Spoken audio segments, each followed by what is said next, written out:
able to sort of define for all of us, what exactly civic engagement can mean for you, and how can you be involved, right? So even through all the government and nonprofit and community work that that I've been involved in, all I did was, I saw a need in the community, and I just tried to figure out how to fill the gap, right? I didn't know that it was called civic engagement or anything near that.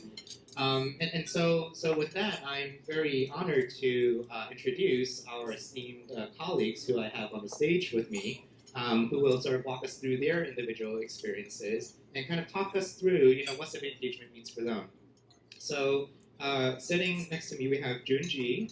Jun is a strategic partnership consultant based in New York City. Previous to this, June had a long career at Verizon. She is a government and external affairs professional with extensive experience in strategy development and execution, internal and external stakeholder relationship cultivation and management, philanthropic program development and management, employee volunteer engagement, and budget management. I think that's you, June.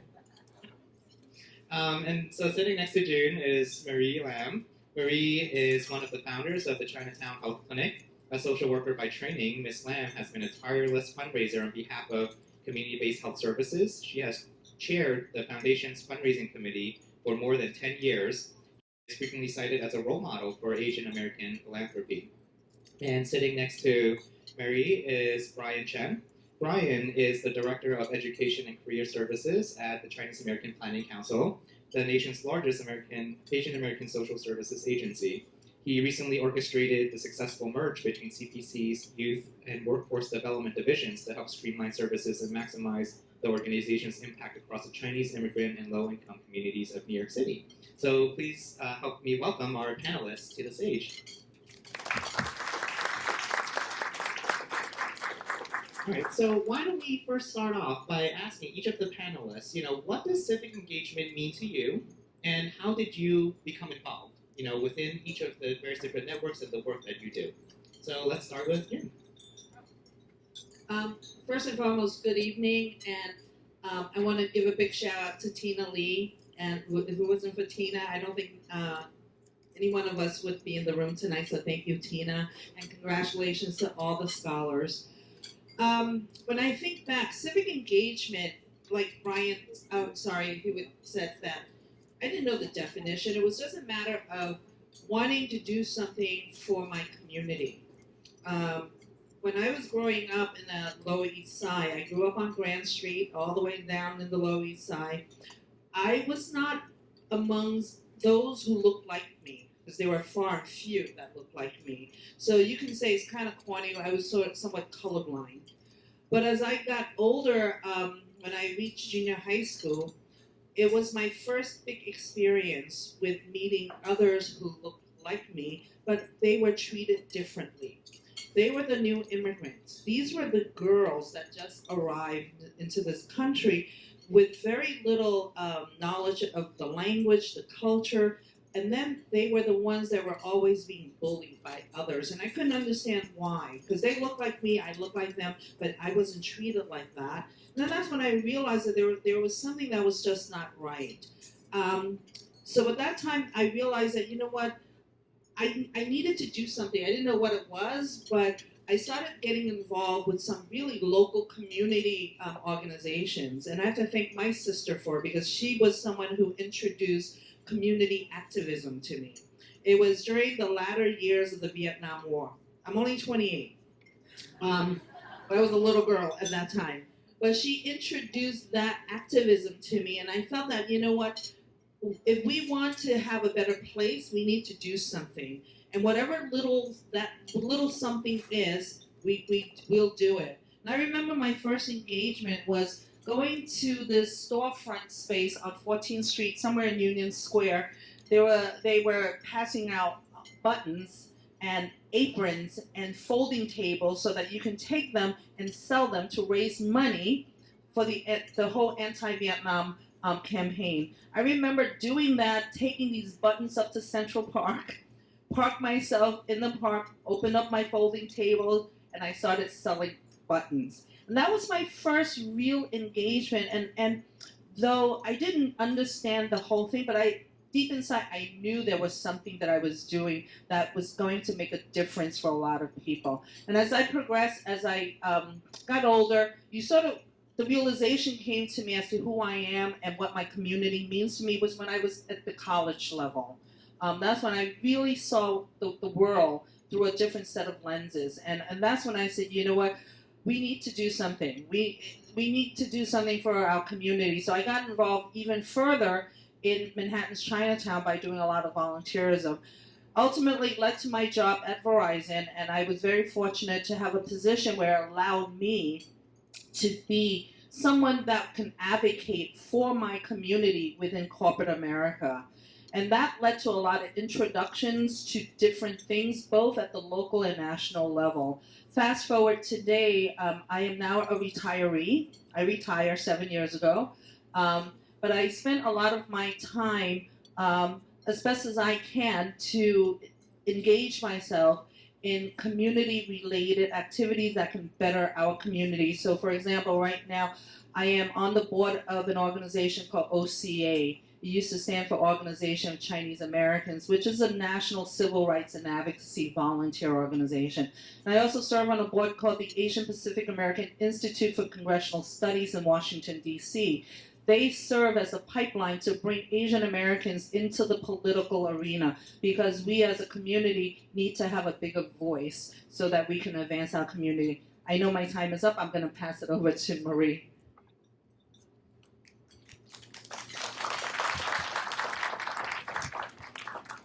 I started working in Chinatown as a community worker with CPC and saw that there was a need for a lot of translation, especially for sick people. So when there was a Thomas Tam at that time was working for an agency that was funded by the federal government trying to get more community involvement in the hospital. And he was advocating for more Chinese-speaking workers in a hospital that was about to open. So I got involved, not knowing anything in the healthcare field, and having time on my hands, and learned from there. And meeting different people and learning from them. I think for all of you, you have to go after what you feel is important to you, or you feel it's something you can contribute to in your community. It's not so much having the knowledge, but having the wanting to do it, and being able to have the initiative to pick up. I didn't know anything. So when I see there's something that needs to be done, I go ahead and do it. Or I learn along the way with other people. But you can never do anything as one person. It's really a group effort. And as a group effort, you have that energy to move ahead. And because, you might not be there forever, somebody else has to pick up after you. So you try to create that institutional memory that people can pick up from and motivate others to be with you. The health center started as a health fair, and then the follow-up as a free clinic. There were times when we didn't have a volunteer doctor. So there was a Dr. Herbert Key down the road on Oliver Street, and we would say, Herbert, we have patients, we don't have a doctor. He said, wait a minute, let me finish up with my patients, and he ran over and took care of ours. So we worked with anybody that we could get some help from. Bellevue Hospital was very helpful in following up with patients, and the the International Garment Workers Union helped us a lot with the lab work. So slowly we built up, and eventually we applied for federal funding and became a community health center. That was back in 1978 or 79. And we moved to a place on Baxter Street. Now we have 4 sites that provide clinical care to patients, mostly on the outpatient basis, but we also follow people into the hospitals to deliver their babies. But we do, one of our goals is really not just to help and the patients because they don't speak English. We want them to know about healthcare. the education. It was important to us that we created a department or a program where we educate people, because the number of patients we see is very small compared to the whole community. We also have workshops, and we also have workplace education. So, and we also had a problem. We couldn't recruit doctors enough doctors that want to come to Chinatown. Our space was small, crowded, and Chinatown's not clean. So we seek help from the federal government through a program called that encouraged communities to work with students who want to be in the healthcare field. And through that program, we got defunded maybe about 15 years ago, but we were funded for 15 years. And we were able to get students into the health, interested in health and learning about the community. And now our medical director is from that program. The head of pediatrics is also in that program, was from that program. So quite a few of them have come back, or they have started doing other projects in other communities. So it's really important that you learn from your experiences, and the learning is what takes you over to your future life, your future career. So I think, you have to want to do this.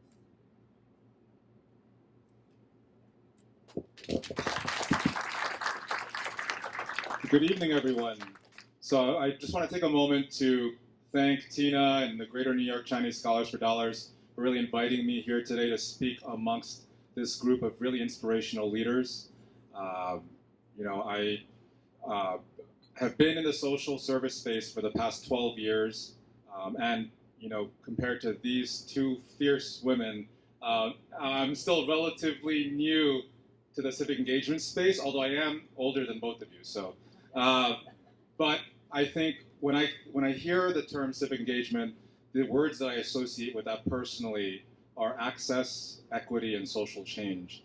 And so it wasn't until I think 2010 when I was asked by our CEO and president at the time to participate, to represent CPC in a city advocacy day that one of our coalition partners, the Coalition for Asian American Children and Families, was hosting to connect the APA community with legislative officials on really advancing the concerns and the needs and what we were seeing as like gaps in services and resources and funding. And so at the time, this was back in 2010, Asian Americans in New York City represented 12% of the city's population.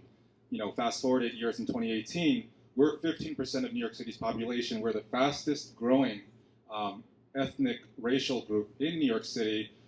But the challenge is that we only still receive 4% of city discretionary dollars allocated by the city towards social services.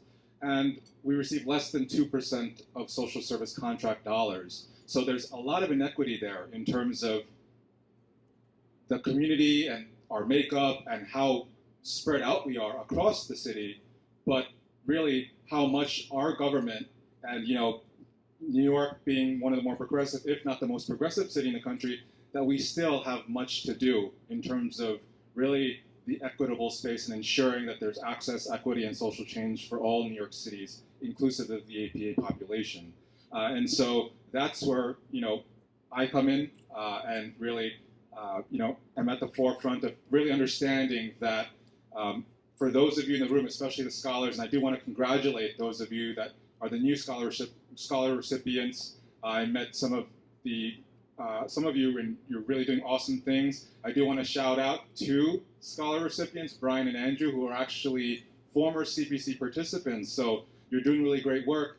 And really, we're looking at you to be these next change agents as you progress in your education success and also once you get established in careers. So civic engagement in terms of in connection to access, equity, and social change.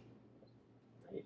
So we have maybe about 5 minutes left, and I'm going to try to combine two questions into one, and let's see if we can do, maybe about a minute or so for each answer. So obviously, no man is an island, right? We all have to kind of work together. So how do you think in the everyday work that you do, how do you think about scaling and sustaining your work? And then any sort of like tips or hints for our scholars in the room to get involved.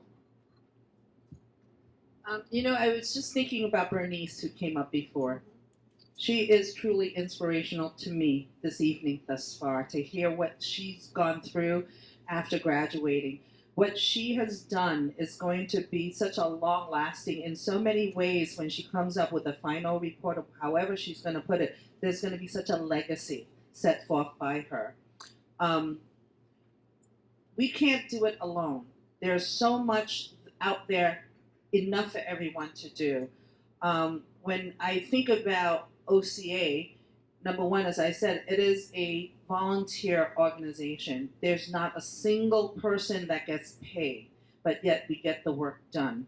Sometimes it's very difficult, but in order to get the work done, it is a matter of building coalitions, right? Building partnerships, because you can't do it all alone. There's so much out there. So by building coalitions, you can be the best that you can in the area you can.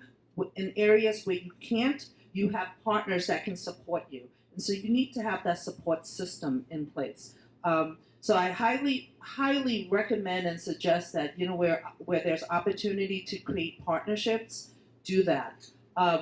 Many of you probably are saying, civic engagement, I don't know what that is. I don't even know how to do it. But believe it or not, whether you know it or not, I think many of you are already doing it in an unconscious way. I mean, just show me, raise of hands. How many are you registered to vote? That's civic engagement. How many of you volunteer a few hours, maybe at a senior center, maybe helping your neighbor? How many of you do that?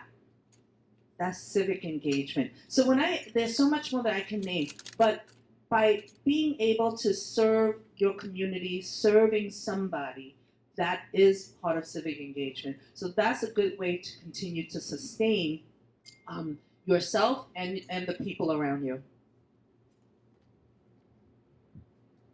Well, with the health center, we've been in operation since 1971. We are now going through succession planning because we realize that many of us are in our 60s and 70s and moving on, and we want to leave the legacy somewhat intact. So we're trying to get younger people in on the board as well as on staff that will be able to absorb some of the energy that we used to have and be able to carry it on. So that is a problem we are dealing with right now. And so, but it's important that there's institutional memory as well as inspiring others to be a partner in what you are doing. So I just want to echo what June mentioned around coalition building, and there are mechanisms in place right now within the APA community that build that coalition. June and I are part of this collaborative called APA Voice to increase voter organizing and civic engagement amongst the Pan-Asian community of New York City. We're actually going to be at an action tomorrow morning, rallying at Foley Square with our colleagues at the New York Immigration Coalition to end family separation and keep families together. So just examples of the work that has to go on, will continue to go on long after we're gone. And so coalition building, not only within the APA community, but across communities of color. Many younger people that I run into don't really recognize and realize that our movement was born out of the civil rights movement. The Black and Brown brothers and sisters that paved the way for us as Asians to do what we're doing today. And so really moving forward, continuing to build that coalition across communities of color, but also this network leadership aspect. And so that's that's kind of the message to all of you, because I heard that some of you are going to be going to the tech space, the space of being in the legal field or in the finance space. Regardless of where you end up, that network leadership is key, because there are a lot of analytical thinking and just solutions that you can bring to solving these problems through mechanisms like civic engagement. So the one last piece of advice that I'll give to you is that I myself stand on the shoulders of giants like June and Marie, and understand that they've paved the way for me and many of my peers. And it's never too late to get involved. Never too late to get involved. As June mentioned earlier, it's a lot easier to be civically engaged and to get into the civic engagement space than you think. And we're here. And so when you're ready, call on us. We'll be here. We have this really, as large as the community is, the people involved in this really this change work is very small. And so we're looking for your insight. We're looking for really the skills and the resources that you can bring as the next generation of really change makers to get involved in this effort. So, again, not as difficult as you think, but there's always a space and room for us to really empower the next generation of civic engagement change makers. So if anyone is wondering how to get involved, then there is a rally happening tomorrow at Foley Square, right? And also in Jackson Heights. Well, there you go. And across the country. Okay. So on behalf of Fellows for Scholars, I'd just like to thank all of our panelists, Brian, Marie, and June, for joining us for our first ever panel presentation in our Scholarship Awards Center. So thank you very much, and congratulations to our new scholars. I want to thank you, Hewett. I mean, you're pretty amazing.